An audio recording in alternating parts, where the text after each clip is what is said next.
Hello everyone, this is Dr. Liv with New Insight, and thank you so much for joining me in another video. The title of today's video is Common Couple Issues with Communication.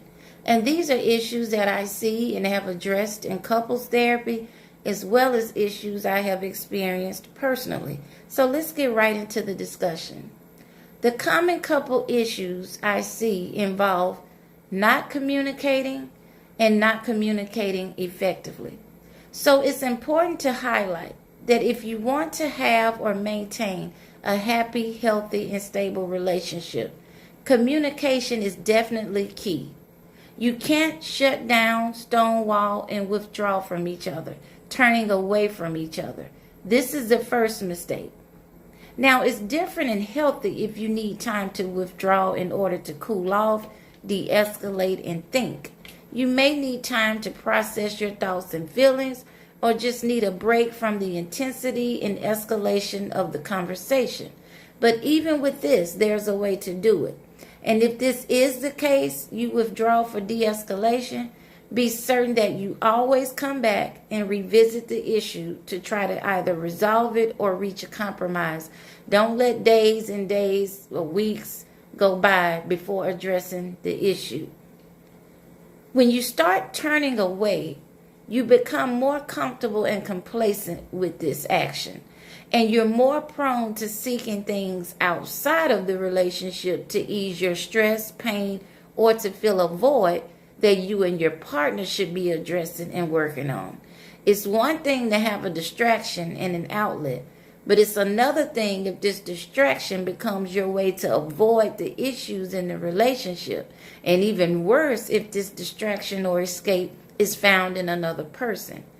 And it may start off with just seemingly innocent jokes, having fun or laughing, sharing or relating with each other.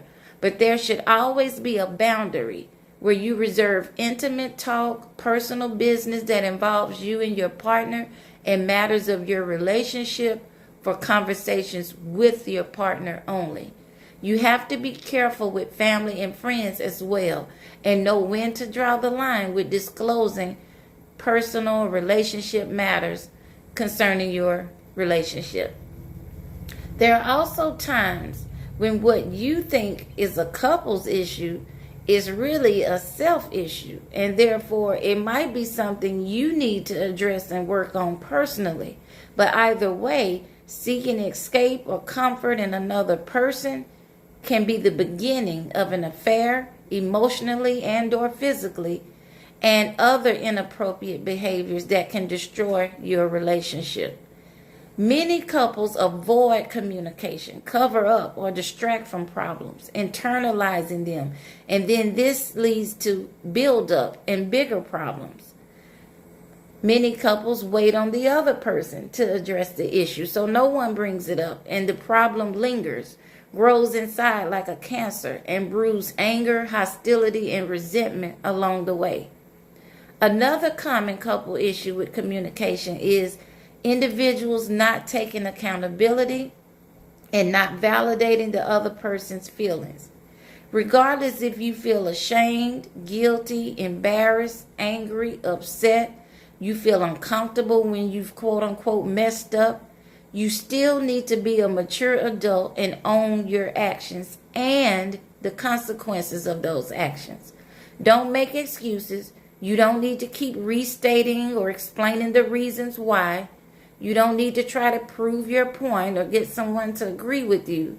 This is how many arguments start and escalate.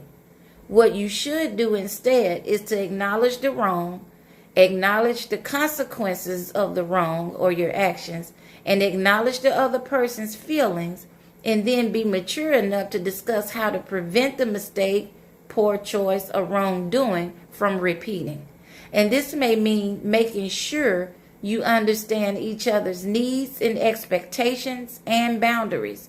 I often find in couples counseling that this is a major issue. Couples not clearly defining, stating, or understanding each other's needs and expectations as it relates to various things in the relationship. For example, household management, finances, intimacy, speaking each other's love language, discipline with the children, self-time, quality time, time with family and friends, and so on. So this is imperative and important to have this discussion. I've heard couples say things like, I don't want to seem needy or demanding. And know that it's not needy or demanding to have needs and expectations. We have needs and expectations as individuals, and so surely we will have them when we're coupled with someone. And in a relationship, both parties have a responsibility and obligation to the other person. And this will look differently depending on the individuals and the nature of their relationship. But it is not wrong to have needs and expectations. Now, it can be wrong how you express those needs and expectations, or if the needs and expectations are unfair, unrealistic, or unreasonable. And that's something I have to assess for on a case-by-case basis when I'm working with couples. But you're supposed to have needs and expectations. If not, that means you allow any and everything. You don't expect any investment. You don't have a standard that governs how you want to be treated, and you don't have any boundaries. Another common couple issue with communication is active listening, involves active listening. Many times couples don't engage in active listening. They overtalk or interrupt each other, and they don't listen with intent or for understanding. So when you listen, you want to listen with intent and for understanding. You don't want to talk or interrupt each other. You want to be able to paraphrase or restate what the other person has expressed. For example, you may say, so you're saying you feel disrespected when I don't text that I'm going to be late. Always be mindful of your words, your tone, your approach, your gestures, time and place of the communication. It's good and healthy to have regular check-ins. And then you also need a time to have more serious conversations so that things don't go unaddressed. When you feel yourself angry or upset, be sure to de-escalate. You need to stop, separate, go in another room, get busy with a self-soothing or self-calming or self-care activity for a healthy distraction, and to redirect your focus and thoughts. Taking time away instead of constantly engaging will help you calm down, cool down, put things in perspective, re-strategize, and reset. One of my own personal issues in communication was constantly explaining, having long lectures and sermons to try to get my point across, get the person to work with me and be reasonable and fair and to do what he said his intentions were. And I didn't realize that by constantly engaging and explaining, all I was doing was wearing myself out, causing myself headaches, upset stomachs, sleepless nights.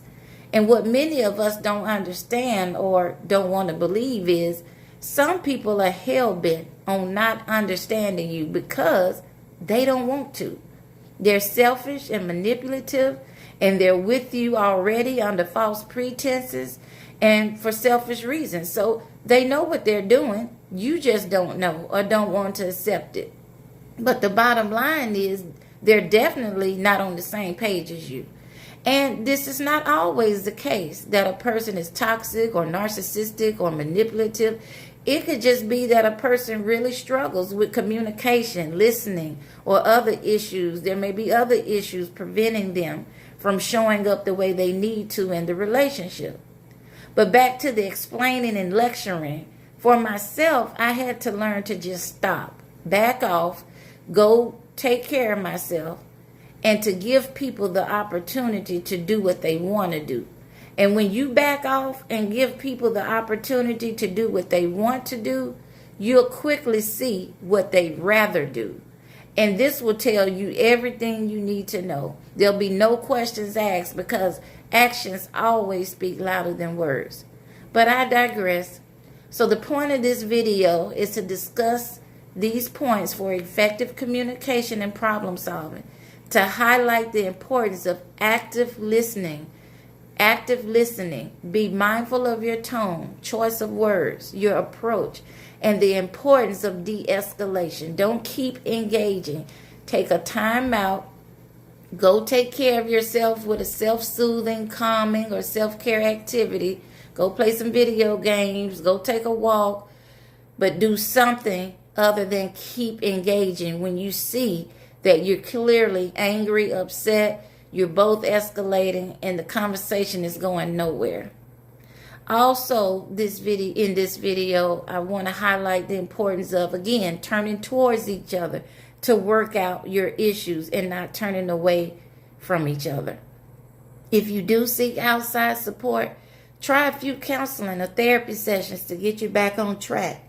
Pastoral counseling or guidance. But the point is, even in couples, you have to activate what I always call the DOC, the doc, doing things that are different, opposite, and challenging from your usual ways of interacting and problem solving. That's the only way you can make real changes. You have to face your issues, take accountability, get out of your stubbornness and your comfort zone in typical ways of doing things that are not working. So I hope this helps.